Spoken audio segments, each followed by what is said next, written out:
ரொம்ப நாள் கழிச்சு எல்லாரையும் சந்திக்கிறதுல மகிழ்ச்சி. ரொம்ப சந்தோஷமா இருக்கு. இறைவனுக்கு நன்றி. வீரபாபு அண்ணனை பற்றி சொல்லணும்னா நிறைய சொல்லணும். நல்ல மனுஷன். அதான் திடீர்னு ஒரு நாள் சுப்பிரமணிய சிவா எனக்கு ஃபோன் பண்ணார். அண்ணா இந்த மாதிரி வீரபாபு சார் வந்து ஒரு படம் பண்ண போகிறாரு. அண்ணா படம் மட்டும் பண்ண வேணான்னு சொல்லுங்கண்ணே, அவருக்கு நிறைய வேலை இருக்குது. இந்த பக்கம் வந்தாருன்னா அந்த பக்கம் கான்சன்ட்ரேட் பண்ண முடியாது. படம் பண்ண வேணான்னு சொல்லுங்கள், முடிஞ்சால் கொடுங்க, நான் பேசுகிறேன் அப்படின்னா. இல்லைண்ணா பண்ணி முடிச்சிட்டாரு அப்படின்னா. இப்போ ஒரே ஒரு நாள் நீங்கள் வந்து பண்ணால் நல்லாயிருக்கும் அப்படின்றத கேட்குறாரு அப்படின்னா. சரி பண்ணி முடிச்சிட்டாருன்னா ஒன்றும் பண்ண முடியாது, வாங்க போகலாம். என்னென்னா இந்த மாதிரி சின்ன படங்கள் எடுத்து ரிலீஸ் பண்ணுறதுக்கு ரொம்ப கஷ்டப்பட வேண்டியதாக இருக்குது. எத்தனை படங்கள் அந்த கஷ்டத்துக்குள்ளே இவரும் வந்து விழுந்துடக்கூடாது அப்படின்னு தான் போராடணும். ஆனால் எடுத்து முடிச்சிட்டாரு. படம் பார்த்தோம், அற்புதமாக பண்ணியிருக்காரு. என்கிட்ட அந்த ஷூட் டைமில் இந்த படத்தோட கதையை சொன்னார். எனக்கு ரொம்ப ரொம்ப நெகிழ்ந்துட்டேன்.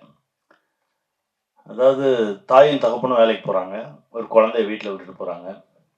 அந்த குழந்தைய பார்த்துக்கிறதுக்கு ஒரு அம்மா. இவங்க எத்தனை மணிக்கு வருவாங்க அப்படின்றது அந்த அம்மாவுக்கு தெரியும். அந்த நேரத்து வரைக்கும் அந்த குழந்தைய பிச்சை எடுக்கிறதுக்கு அனுப்புது. ஒரு நாள் அந்த குழந்தையின் தகப்பனே காரில் போயிட்டு இருக்கும்போது ரோட்டில் ஒரு சிக்னலில் பார்க்குறான். என்னடா அம்மா குழந்தை மாதிரி இருக்கேன்னு சொல்லி பார்க்குறான். அவனுக்கான அதிர்ச்சி. ஏன்னா நம்ம எல்லாருமே கால ஓட்டத்தில் வேலை வேலை வேலை வேலை ஏதாவது செய்வோம், அதை சம்பாதிப்போம் ஓடிக்கிட்டே இருக்கோம். ஆனால் வீட்டுக்குள்ளே வேற ஒன்று நடந்துக்கிட்டே இருக்குன்னு. இப்படி இந்த பிச்சை எடுக்கக்கூடிய குழந்தைகள் நம்ம நண்பர்களோட குழந்தைகளாகவும் இருக்கலாம், நம்ம குழந்தைகளாகவும் இருக்கலாம் அப்படின்னாரு. அண்ணன் சுரேஷ் அண்ணன் சொன்ன மாதிரி மிரண்டேன் நான். இங்கேயும் சரி ஹைதராபாத்லேயும் சரி ரோடுகளில் குழந்தைய வச்சுட்டு இருக்கவங்களை பார்க்கும்போதெல்லாம் ஒரு மாதிரி பதட்டமாகவே இருக்கும். அந்த விஷயம் சொன்னதுக்கு பிறகு யாரோட குழந்தை, இந்த குழந்தையின் பெற்றோர்கள் எங்கே இருக்காங்க, அவங்க என்ன பண்ணிட்டு இருக்காங்க, அவங்களுக்கு இது தெரியுமா, இப்படி பல கேள்விகள் எனக்குள்ள. ஒரு நல்ல விஷயத்தை இந்த சமூகத்துக்கு சொல்லணும்னு ஆசைப்பட்டு அவரே நடித்து அவரே இயக்கி அந்த முதல் படம் எடுக்க வரும்போது பல திரிகள் வேலைகள்லாம் நடக்கும்ல. இதெல்லாம் தாண்டி மனுஷன் போராடி அவர் காசை கொஞ்சம் போட்டு, அவர் சம்பாதிச்ச காசை போட்டு, அப்புறம் வட்டிக்கு வாங்கி அதையும் போட்டு இப்போ வந்து ஒரு இசை வெளியீடு அப்படின்ற ஒரு இடத்துல வந்து நிற்கிது. அண்ணன் கவலையப்படாதீங்க, நீங்கள் பட்ட கஷ்டத்துக்கு எல்லாம் நல்லதே நடக்கும், இறைவன் உங்க கூட இருப்பார். வாழ்த்துக்கள். ஏன் சொல்றேன் அப்படின்னா, எனக்கு இந்த ஒரு தெலுங்கு படத்துல வந்து சுரங்கத்து மண்ணை அடிச்சிட்டாங்க. சுரங்கத்து மண்ணை அடிச்சிட்டு அப்புறம் ஏன்னா ஷர்ட் இல்லாமல் நிற்கணும். அடித்ததுக்கப்புறம் எனக்கு என்னென்னா அந்த மண்ணுக்கான ரியாக்ஷன் வந்து எந்த மருத்துவராலையுமே அதை கண்டுபிடிக்க முடியல. அந்த மண் என் மேலே அடித்ததுலேருந்தே எனக்கு வந்து பயங்கர ஸ்கின் அலர்ஜி. எந்த மருத்துவராலையும் நானும் எத்தனையோ மருத்துவர்களை சந்திக்கிறேன். அதுக்கப்புறம் என் நண்பன் மூர்த்தி சொன்னாங்க, வா நம்மால் இருக்கார்ல, வா போவோம் அப்படின்னு சொல்லி கூப்பிட்டு போனான். அங்கே போய் என்னன்னா ஒன்றுமே இல்லைண்ணே, இதுதானே, இது ஒன்றுமே இல்லைண்ணே, ஏதாவது சொல்லுவாங்க பயமுறுத்துவாங்க, அது ஒன்றுமே கிடையாதுண்ணே, நீங்கள் போங்க, இதை செய்வோம் அதை செய்வோம் அதை செய்வோம் சரியாயிடும் அப்படின்னு. சரியாயிடுச்சு. அவ்வளோ பெரிய வித்தக்காரர். இந்த கோவிட் டைமில் அவர் செஞ்ச சேவைக்கு வந்து அண்ணன் சொன்ன மாதிரி கடவுளே இறங்கி வந்து செஞ்ச மாதிரி தான் இருந்தது. அவ்வளவு செஞ்சிருக்காரு இந்த சமூகத்திற்கு. இந்த சமூகத்துக்கு இன்னும் நிறைய நல்ல விஷயங்கள் செய்யணும்னு நினைக்கிறாரு. அவர் செஞ்சதுக்கு இந்த சமூகம் அவருக்கு திருப்பி கொடுக்கணும். அதுதான் ரொம்ப நியாயமும் கூட. கண்டிப்பாக நல்லதே நடக்கும். நான் இறைவன்ட்ட வேண்டிக்கிறேன். நன்றி. அவருடைய காரில் தான் வந்தேன். வீட்டுக்கு வந்தார். எனக்கு உடம்பு முடியல, எனக்கு 2 நாளாக உட முடியல. வந்தார். அண்ணா நீங்கள் கட்டாயம் வந்தாகணுன்னாரு. என்னால் குளிக்கூட முடியல. இல்லைண்ணா நீங்கள் எதுவுமே முக்கியம் இல்லை, நீங்கள் என் கூட வாங்க அப்படின்னார். அது அவருடைய மனசு எனக்கு தெரியும். ஏன்னா இன்றைக்கி தொடங்கியிருக்கார். வெளியீடு ஜனவரி 25ன்னு போட்டிருக்கார். எங்கேயோ ஒரு திரையரங்கில் ஒரு காலை காட்சி போடுவாங்க. நம்ம வீரபாபு ஐயா படம் எடுத்திருக்காரு, இதை பார்க்கலான்னு நம்ம போவோம். இல்லைங்க உங்கள் காட்சி இல்லைங்க, வேறு படத்தை போட்டாச்சுங்கன்னு சொல்லுவாங்க. அப்புறம் இதுதான் நடக்குது. இதுதான் நடந்துக்கிட்டே இருக்கு. நீங்கள் வெறும் பெரிய நடிகர்கள் படத்தை மட்டும் பெரிய நடிகர்கள் படத்தை மட்டும் காட்டுங்க, அத்தனை நாள் மூடி வைங்க தேட்டரை. அப்போ என்ன நடக்கும், எப்படி நடக்கும் தெரியாமோ? அதெல்லாம் இப்போ இல்லை, எங்கேயுமே இல்லை. படம் எடுத்த என் படம் எங்கே ஓடுதுன்னு எனக்கே தெரியாது, எந்த காட்சி ஓடுது என்ன எதுவுமே தெரியாது. இந்த இந்த ஒரு கணினி உலகத்தில் அப்படி ஒரு மர்மமாக இதை நடத்திக்கிட்டு இருக்காங்க. இதுக்குள்ளே வரார் எவ்வளோ செலவாயிருக்கும் இது வீரபாபு? குறைச்சி சொல்கிறார், 2 கோடிலாம் படம் எடுக்க முடியாது, 3 கோடியாக ஆயிருக்கும்.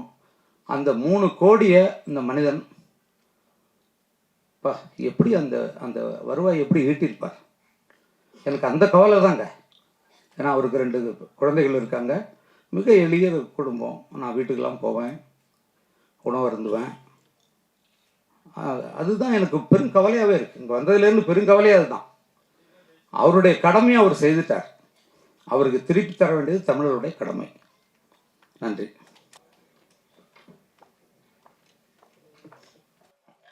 முடக்கருத்தான் இந்த படம் ஃபஸ்ட்டு டைம் நான் வந்து வீரபாபு சார் கிட்ட மீட் பண்ணும்போது, டாக்டர் எப்படி படம் எடுக்கிறாங்க எனக்கு ஃபஸ்ட்டு தெரியல. ஸோ அவங்க சொன்ன ஒரு விஷயம் வந்து நல்ல கண்டென்ட், இந்த சமுதாயத்துக்கும் குழந்தைகளுக்கும் ஒரு மெசேஜ் சொன்னாங்க. So socio conscience and child traffic. So டிராஃபிக்கில் இருக்கும்போது நிறையா சில்ட்ரன்ஸ் நம்மளே பார்க்குறோம், நம்ம முன்னாடி நிறையா குழந்தைங்களை வச்சுட்டு பிச்சை எடுக்கிறாங்க. ஸோ அவங்க நம்ம குழந்தைங்களான்னு இது வரைக்கும் தெரியாது. பார்க்கும்போது அந்த கார் டோர் ஓப்பன் பண்ணி 10 ரூபாய் 20 ரூபா நம்ம போடுவோம். ஆனால் இப்போ அவங்களெல்லாம் பார்க்கும்போது யாரோட குழந்தைங்கன்னே தெரில. இவங்க அம்மா அப்பா மிஸ் பண்ணி எவ்வளோ ஃபீல் பண்ணுவாங்க, இந்த குழந்தைங்களை விட்டுட்டு அவங்க அம்மா அப்பா எவ்வளோலாம் மிஸ் பண்ணுவாங்க, அவங்க ஃப்யூச்சர் என்ன அப்படின்னு நினைக்கும் போது இவங்களை எப்படி கேட்குறது என்ன எதுவுமே தெரியல. ஸோ அவங்க அந்த மாதிரி ஒரு கான்செப்டில் தான் என்கிட்ட சொன்னாங்க. ஆஃப்டர் கொரோனா முடிச்சுட்டு அப்போ தான் எனக்கு வீரபாபு சார் தெரியும். ஸோ அவர் வந்து ஒன் மேன் ஷோ அப்படின்ற மாதிரி சிங்கிள் மேன் ஆர்மி, அவரே டைரக்டர், ப்ரொடியூசர் அண்ட் ஆக்டர். நீங்கள் டீசர் பார்த்துருப்பீங்க, ஆக்ஷன்லேயே வந்து பயங்கரமாக பண்ணியிருக்காரு. முடக்கர்தான் டைட்டில் வந்து எப்படின்னா, குழந்தைங்கள கிட்னாப் பண்ணுறாங்க, கிட்னாப் பண்ணிவிட்டு இங்கேருந்து டெல்லிக்கு பெண் குழந்தைங்கள் வந்து பெருசானதுக்கப்புறமா விபச்சார தொழிலுக்கு இங்கேருந்து அங்கே அனுப்பிச்சி விட்டுறாங்க. சின்ன பசங்களை வந்து இங்கே பிச்சை எடுக்க வைக்கிறாங்க. ஸோ அந்த கைவர்களெல்லாம் கண்டுபிடிச்சி வேரோட அழிக்கணும், அதுதான் முடக்கருத்தான் அப்படின்ற மாதிரி டைட்டில் சார் என்கிட்ட சொன்னாங்க. ஸோ இதில் கண்டிப்பாக சோசியல் மெசேஜ் இருக்கும் அப்படின்றதுக்காக தான் நான் பண்ணேன். ஸோ மற்ற படங்கள் மாதிரி டூயட் இருக்கும், இதில் ரொமான்டிக் இருக்கும், சாங் அதை நான் ஃபோக்கஸ் பண்ணி பண்ணல. இந்த படத்தில் வந்து வீரபாபு சார் கொரோனா டைமில் நிறையா பேரை வந்து காப்பாற்றியிருக்காங்க. சிங்கிள் டெத்து கூட இல்லாமல் 6000 பேருக்கு மேலே காப்பாற்றியிருக்காங்க, நிறைய பேருக்கு ஹெல்ப் பண்ணியிருக்காங்க. ஸோ ஒரு நல்ல மனசு. அது மட்டும் இல்லாமல் கதை எனக்கு ரொம்ப பிடிச்சிருந்தது.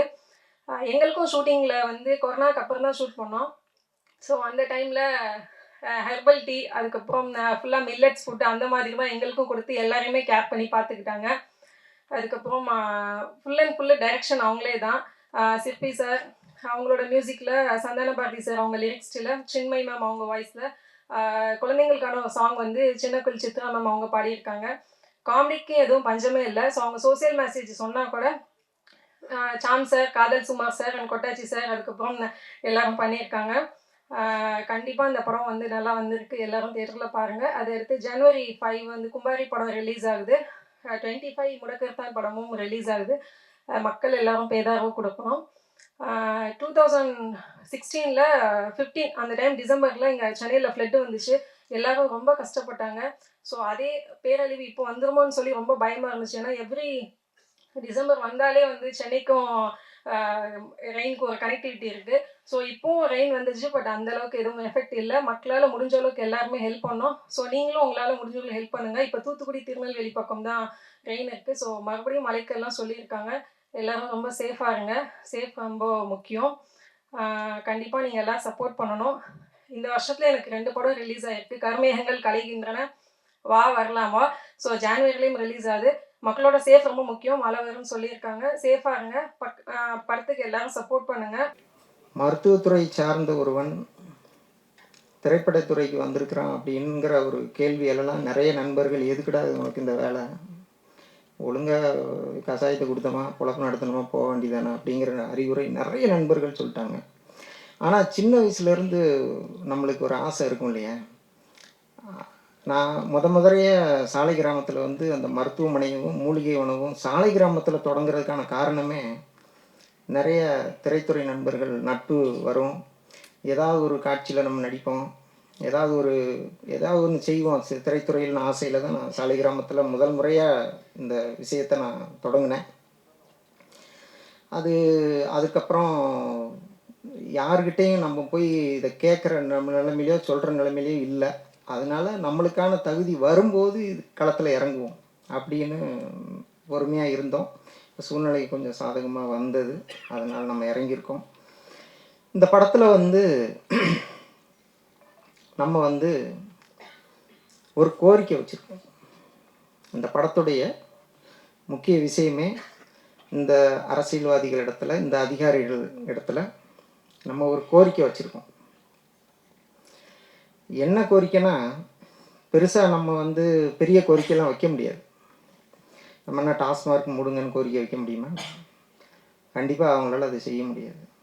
ஏன்னா உற்பத்தியாளர்கள்லேருந்து விற்பனையாளர்கள் வரைக்கும் பாதி பேர் அரசியல்வாதிகள், அவங்களுடைய வலதுகை இடதுகை. டாஸ்மார்க்கை மூடுறது கண்டிப்பாக அவங்களால முடியாது. ஏன்னா அதை வச்சு தான் நிறைய சம்பளம்லாம் போயிட்டுருக்குங்கிறாங்க. அதனால் அந்த மாதிரி பெரிய கோரிக்கையில் நான் வைக்கலை. இப்போ சமீபமாக நக்கீரன் ஐயா அவர்களுடைய ஒரு திரைப்படம், அது நம்ம வீரப்பன் அவர்களை பற்றிய ஒரு படம். அதை நண்பர்களோடு போய் பார்க்குற போது ரத்தம் அப்படி கொதிக்குதுங்க. நம்மளுக்கு முந்திய ஒரு தலைமுறை, இப்போ அவர்களுக்கெல்லாம் 70 வயது 75 வயது ஆகிவிட்டது. அவர்கள் பட்ட அந்த அவமானங்கள், அவர்கள் பட்ட அந்த வேதனைகள், கொடுமைகள், இவைகளையெல்லாம் அந்த வீரப்பன் படத்தில் நம்ம நக்கீரன் ஐயா அவர்கள் அதை ரொம்ப தெளிவாக சொல்லியிருக்கிறாங்க. நான் என்ன கேட்குறேன்னா, இது வந்து இலங்கை படுகொலைக்கு முன்னாடியே இந்த விஷயம் நடந்திருக்கு. நம்ம இலங்கை படுகொலை தான் பெண்களை கூட்டு போய் கற்பழிச்சாங்க, பெண்களுக்கெல்லாம் இவ்வளவு இந்த மாதிரி அசிங்கமெல்லாம் பண்ணாங்க இப்படின்னு நம்ம பார்த்தோம்னா, அதுக்கு முன்னாடியே இந்த கொடுமைகள்லாம் நடந்திருக்குது.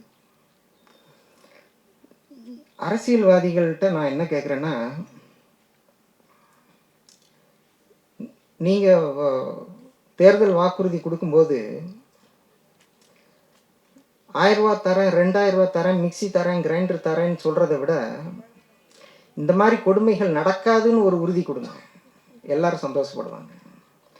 ஏன்னா நம்ம எல்லாம் படித்து என்ன பண்ணோம், என்ன பிரயோஜனம்? இந்த கொடுமைகள், இப்போ ஒருத்தன் ஒரு வீட்டில் ஒரு தப்பு செய்கிறான், காவல்துறை என்ன பண்ணணும்? அவன் குற்றவாளினா அவனை பிடிச்சி தண்டனை கொடுக்கணும். வீட்டில் உள்ள சமையல் செஞ்சிட்டு இருக்கிற பெண்மணியை கூப்பிட்டு போய் துணிமணியெல்லாம் அவுத்து நிற்க வைக்கிறது, வீட்டில் உள்ள பிள்ளையை கூப்பிட்டு போய் அவமானப்படுத்துறது, கொடுமைப்படுத்துறது, கற்பழிக்கிறது, இந்த மாதிரியான விஷயங்கள் இனிமேல் நடக்கக்கூடாது. காவல்துறை வந்து குற்றவாளியை பிடிக்கணுமே தவிர குற்றவாளியில் உள்ள பெண்களையோ குழந்தைகளையோ தொடக்கூடாதுன்னு சட்டமன்றத்தில் ஒரு தீர்மானமே கொண்டு வரணும்.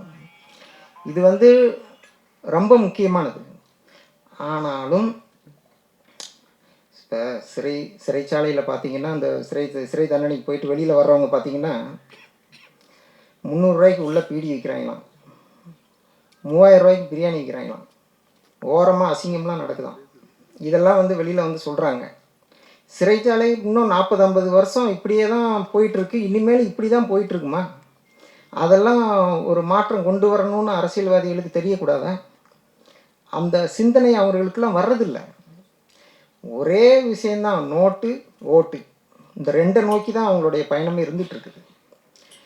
அதாவது இதெல்லாமே நம்ம திரைப்படங்கள் வாயிலாக வெளியில் கொண்டு வரணுங்கிறதான் என்னுடைய ஆசை. நம்ம போய் ஒரு பேப்பரில் எழுதி இவங்க வாசலில் போய் நின்று ஒரு கோரிக்கையை கொடுத்தோம்னா 1000 பேப்பர் அங்கே இருக்கும், 1001 இது இருக்கும். திரைப்படங்கள் வாயிலாக அந்த காலத்தில் எம்.ஆர். ராதா அவர்கள் காலத்தில், கலைஞர் அவர்கள் காலத்துல எல்லாம் நாடகம் போட்டு மக்களுக்கு இந்த விழிப்புணர்வை சொல்லுவாங்க. நாட்டில் என்ன நடக்குதுங்கிறத இதன் மூலமாக சொல்லுவாங்க. அந்த நாடகங்களை பார்க்குறதன் மூலமாக மக்களுக்கு அந்த செய்தி போய் சேரும். இப்போ வந்து இந்த திரைப்படத்தின் மூலமாக நாட்டில் நடக்கிற இந்த அநியாயங்களை, அக்கிரமங்களை நம்ம ஒவ்வொன்றா எடுத்து சொல்லணும். அதுதான் என்னுடைய நோக்கம். அதனால் இந்த சிறை சார்ந்த கோரிக்கையை நான் வைக்கலை. எல்லா அரசியல்வாதிகளுமே தமிழ் தமிழ் தமிழ் மொழி தமிழ் மொழின்னு தான் 40-50 ஆண்டு காலமாக அரசியல் பண்ணுறோம். ஆனால் தமிழ்நாட்டுடைய ஒரு மிகப்பெரிய பொக்கிஷம் அப்படின்னா நம்ம எதை சொல்லுவோம்? ஒவ்வொரு மாவட்டத்துக்கும் ஒரு சிறப்பு இருக்கலாம். இப்போ ஈரோடுனா மஞ்சள், மதுரைனா மீனாட்சி அம்மன் கோயில், இன்னும் ஒரு சிறப்பு. தமிழ்நாட்டுடைய ஒரு மிகப்பெரிய பொக்கிஷம்னா நம்ம எதை சொல்லுவோம்? விவசாயம் நல்ல விஷயம் சொல்லியிருக்கீங்க. ஆனால் அதை தாண்டி விவசாயம் எல்லா நாடுகள்லையும் இருக்குது, உலகம் பூரா விவசாயம் இருக்குது.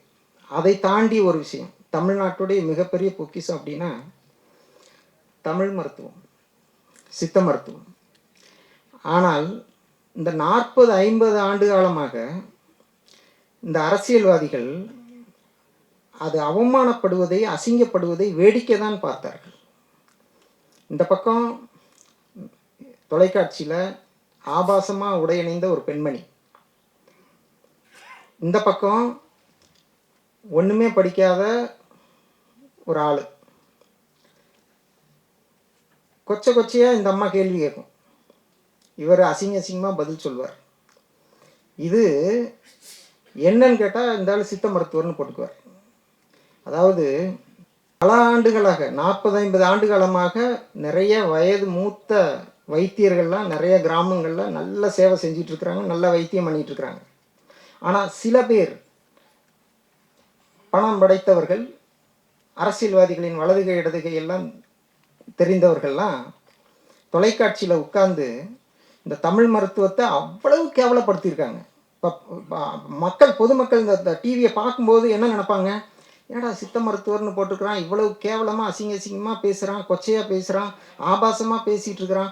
இப்போ சித்த மருத்துவம்லாம் இப்போ இதுதான் போல் சித்த மருத்துவம். அவங்க அந்த ஒரு விஷயத்துக்கு தான் அப்படியே பேசுவாங்க. இது வந்து இப்போ கொஞ்சம் குறைஞ்சிருக்கு.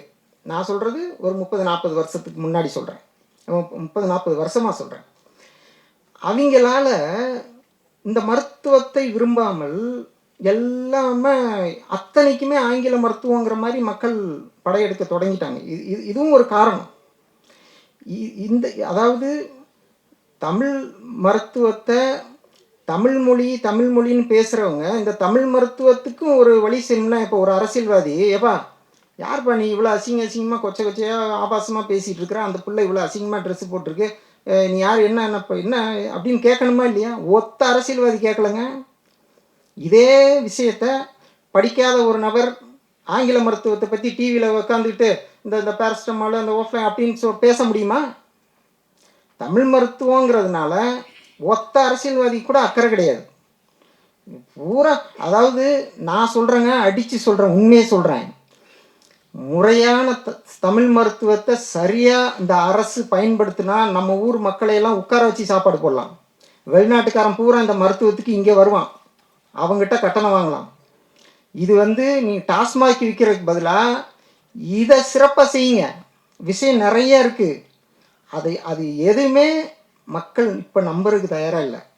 அது நேரம் வர வர வர அதுக்கான நம்பிக்கை உருவாகும். அதுதான் என்னோடது. ஆனாலும் இந்த கோரிக்கையை நான் வைக்கலைங்க. ஏன்னா இது வந்து இப்போ வச்சாலும் நம்மளுக்கு அது நடக்காது. நம்ம இப்போ இதில் என்னென்னா, அடிக்கடி மாதம் பத்திரிக்கையில் பார்க்குறோம், தன்னுடைய 2 குழந்தைகளை தூக்கி கிணத்துல தூக்கி போட்டுட்டு தாயும் குதித்து தற்கொலை. என்னன்னு கேட்டால் பசி, வறுமை, கடன். இதான் அந்த 2 குழந்தை தண்ணியில் உளுந்து அந்த ஒரு நிமிஷம் தவிக்கிற பொழுது அந்த காட்சி நீங்கள் யோசிச்சு பாருங்க. ஒரு பசியினால், வறுமையினால் அந்த தாய் தன்னோட 2 குழந்தையை தூக்கி போட்டு தானும் குதித்து தற்கொலை பண்ணுற அளவுக்கு பசி கொடுமை இருக்குன்னா,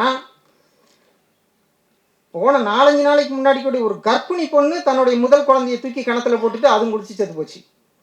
நான் என்ன சொல்கிறேன்னா, நீங்கள் இது வரைக்கும் 7 லட்சம் கோடி கடன் வாங்கியிருக்கீங்க. இந்த ஏழைகளுக்கு, இந்த ஏழை பெண்களுக்கு நீங்கள் அந்த 1000 ரூபா கொடுக்குறதெல்லாம் விட்டுருங்க. யாரெல்லாம் இந்த மனநிலையில் இருக்காங்க, என்ன ஒன்றும் வழி இல்லை, குழந்தைய காப்பாற்ற வழி இல்லையா, அதம்மா அங்கே போங்கம்மா, அந்த அரசு இது இருக்குமா, போய் குழந்தைங்கள அங்கே சேர்த்து விட்டு நீங்கள் அங்கே இருந்து தொழிலை பாருங்கள். இந்த மாதிரி ஒரு அரசு, ஒரு அமைப்பை உருவாக்கணும். குழந்தைகளை தூக்கி கிணற்றில் போட்டு தானும் குதித்து தற்கொலை செய்யக்கூடிய நிலைமையில் இந்த பெண்கள் இருக்கிற போது நம்ம இந்த 7 லட்சம் கோடியை வேறு வேறு விஷயங்களுக்கு பயன்படுத்தக்கூடாது. முதல்ல இந்த குழந்தைகள், இந்த தாய்மார்களுடைய, நீங்கள் வந்து இந்த எல்லாருக்கும் 1000 2000 இது தேவையில்லை. யாருக்கு தேவை?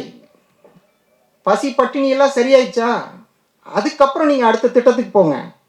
அப்படியே பெரிய பெரிய லட்சம் கோடியில் திட்டம், அது திட்டத்தெல்லாம் பண்ணுங்க. இதை செஞ்சுட்டு அதை செய்யுங்க. இதைத்தான் நம்ம வந்து இதில் கோரிக்கையாக வச்சுருக்கோம். இப்போ 70 வயதை கடந்த முதியவர்கள், 80 வயதை கடந்த முதியவர்கள் இன்றைக்கும் கை நடுக்கத்தோட, கால் நடுக்கத்தோட அந்த இட்லி சுட்டு தான் பிழைக்கணுமா? பனைமரம் ஏறி தான் பிழைக்கணுமா? ஏங்க, ஒரு காலேஜில் ஃபஸ்ட் இயர் முடித்து செகண்ட் இயர் போனால் அவன் ஃபஸ்ட் இயர் வந்தவொடனே, ஏய் உனக்கு நான் சீனியரு, உட்காரு, அப்படி போ, இப்படி போங்கிறாங்க. 70 வருஷமாக இந்த மண்ணை ஒழுங்காக காப்பாற்றினவங்கப்பா அவங்க 70-75 மாடாக உழைச்சி ஓடா தேஞ்சு போயிருக்கிறாங்க. அவங்களுக்கு அந்த கடைசி காலத்தில் ஒரு நிம்மதியான வாழ்க்கையை கொடுக்கணுமா இல்லையா? நீ என்ன கட்டுப்போ, நாங்கள் இதை தான் நாங்கள் போடுற திட்டம் வேறு. மக்களுக்கான, அதாவது இந்த குழந்தைகளும் வயது மூத்த அந்த 70 வயது மேட்ட முதியவர்களும் பிரச்சனை இல்லாமல் வாழணும். அதுக்கான ஒரு நல்ல திட்டத்தை உருவாக்கணும். இந்த 2 கோரிக்கை தான் நம்ம படத்தில் வச்சுருக்கோம். இப்போ நம்ம வந்து பள்ளிக்கூடம், நம்ம இப்போ காலையில் வர்ற குழந்தைகளுக்கு காலை உணவு திட்டம் மிகச் சிறப்பான திட்டம். இப்போ தமிழக முதல்வர் அவர்கள் இப்போ நடத்திட்டு இருக்கிறாங்க. அந்த மாதிரி காலையிலையும் சாயந்தரமும், காலைல ஒரு 2 மணி நேரம், சாயந்தரம் ஒரு 2 மணி நேரம், பள்ளிக்கூடத்துக்கு வீட்டிலேருந்து குழந்தைகள் கிளம்பும்போது 2 அரசு பேருந்து, ஒரு பள்ளிக்கூடத்துக்கு 2 அரசு பேருந்து, குழந்தைங்கள அங்கேருந்து வீட்டிலேருந்து கூப்பிட்டு வந்து பள்ளிக்கூடத்தில் விடணும்.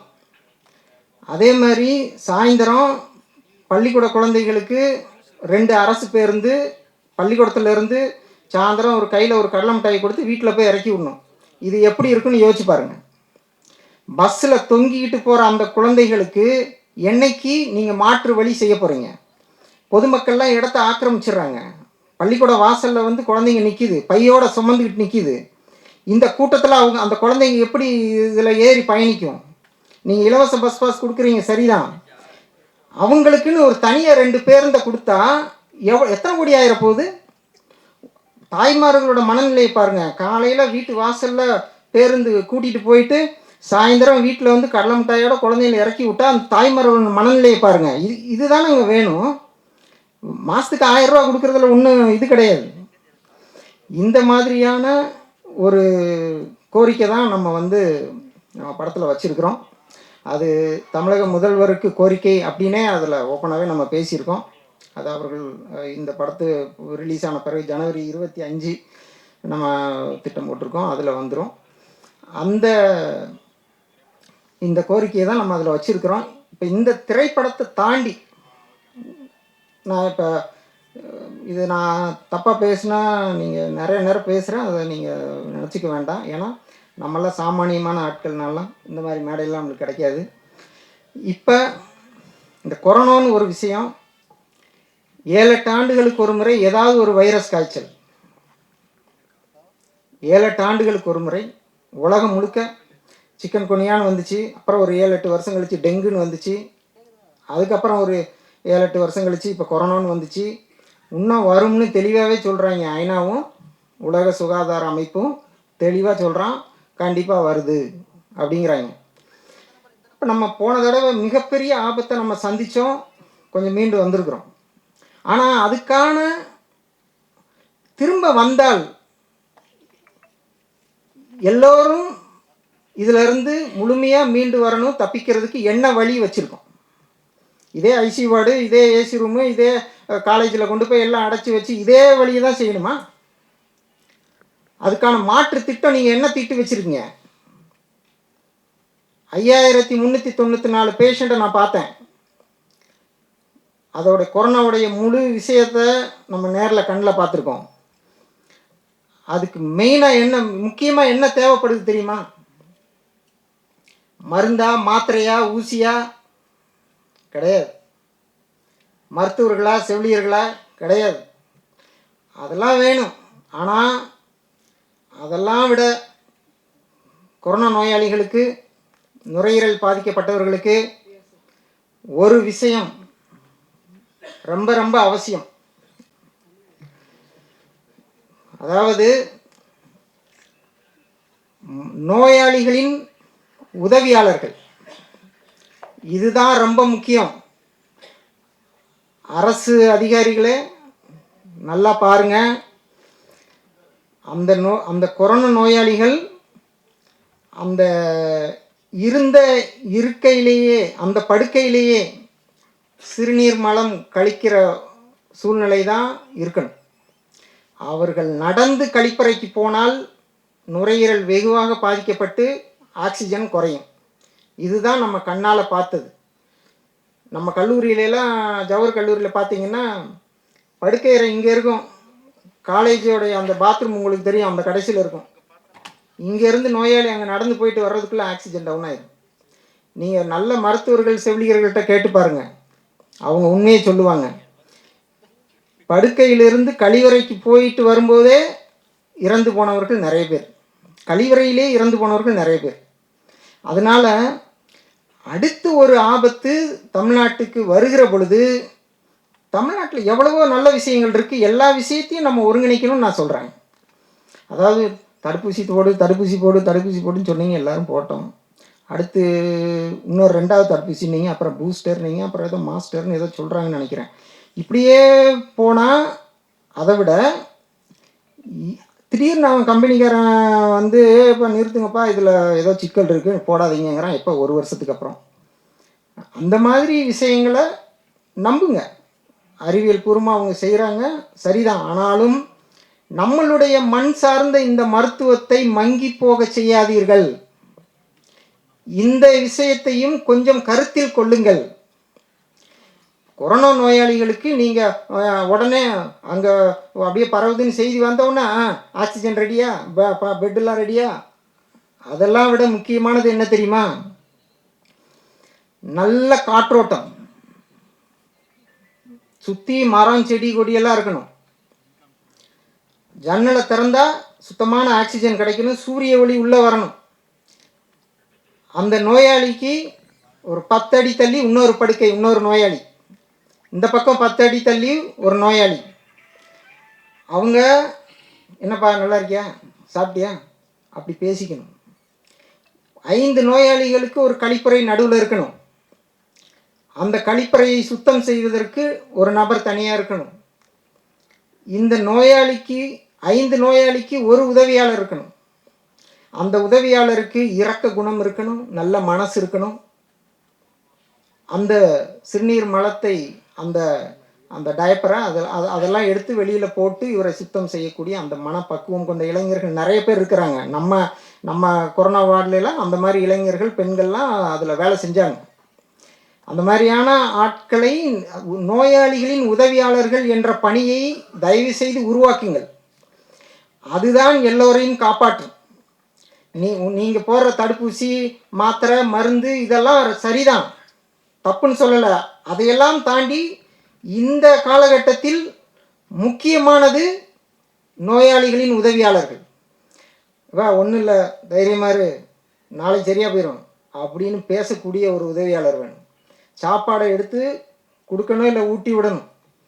படுத்தே இருந்தால் 7 நாளில் அந்த வைரஸுடைய தாக்கம் குறைய குறைய குறைய நுரையீரல் தொற்று அதிகமாகாது. அவர்கள் எந்திரித்து உட்கார்ந்தாலோ நடந்தாலோ அந்த தொற்று அதிகமாகுது, நுரையீரல் பாதிப்பு அதிகமாகுது, ஆக்சிஜன் குறையுது. இதுதான் நடந்த உண்மை. இதை பொதுமக்களுக்கு சொல்லியிருந்தாலே அந்த நோயாளிகள் சில விஷயங்களை கடைபிடித்து கொஞ்சம் பாதுகாப்பாக இருந்திருக்க முடியும். இதெல்லாம் வந்து இப்போ நம்ம அரசியல்வாதிகள், நம்மளுடைய அரசு அதிகாரிகள் இந்த விஷயங்கள்லாம் அடுத்து ஒரு விஷயங்கள் வருகிற பொழுது இந்த மாதிரி ஒரு கட்டமைப்பை உருவாக்கினால் அங்கேயே ஆக்சிஜன் இருக்கணும், அங்கேயே ஆங்கில மருத்துவர் இருக்கணும், அங்கேயே நல்ல உணவு கிடைக்கணும், அங்கேயே நம்ம இயற்கை விஷயங்கள் நம்ம சித்த மருத்துவ மருந்துகள்லாம் இருக்கணும். எல்லாமே கலந்து சூழ்நிலைகளை பார்த்து ஒரு நோயாளியின் நிலைமையை பார்த்து அதுக்கான வைத்தியத்தை செய்கிற பொழுது தமிழ்நாட்டை உலகம் திரும்பி பார்க்கும். இதுதான் உண்மை. அதனால் நான் வந்து திரைத்துறைக்கு வந்தது ஏதாவது ஒரு மக்களுக்கான நம்ம சமுதாயத்தில் கண்ணில் பார்த்துக்கிட்டு இருக்கக்கூடிய ஒரு விஷயத்தை இந்த திரைப்படத்தின் மூலமாக நம்ம சொல்லணும். இதுதான் என்னுடைய நோக்கம். அதுக்கு தான் திரைப்படத்துக்கு வந்தோம். அதை ஓரளவு நம்ம சொல்லியிருக்கிறோம். அதை நீங்கள் படம் பார்க்கும்போது உங்களுக்கு தெரியும். நன்றி, வணக்கம்.